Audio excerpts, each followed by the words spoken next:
Good morning mga guys. Okay, ngayon po, paalis na po kami. Ngayon, we're going to Ilocos Norte naman po. So, nalipot na po namin ang Ilocos Sur. And now, we were going to Ilocos Norte. Ayan po ang aking asawang pogi. Ayan po, yung nasa likod po, ang mga sisters and apo ko. Ayan po yung aming mga sponsors.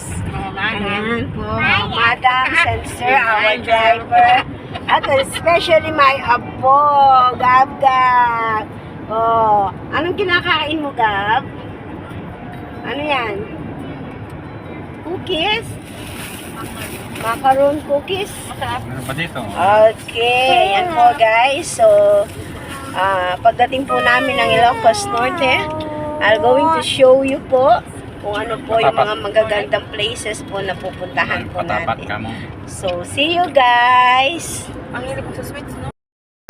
Ito na po, nandito na po kami sa may Ilocos Norte entrance. Ayan po guys, so, ang dami po nagpapapicture. Okay, so we are entering. Ayan po. Bumaba lang po kami para magpa-picture. Ayan po.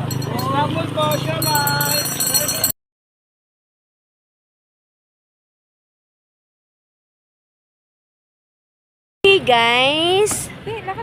Ayan po, for continuation of my vlog. Nandito na po kami sa May Paway and papakita ko po sa inyo one of the tourist spots here in Paway.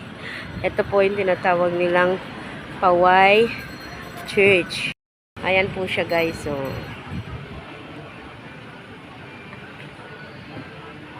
okay.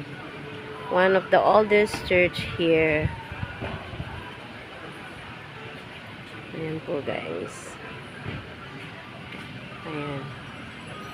Ito po yung kanyang front side.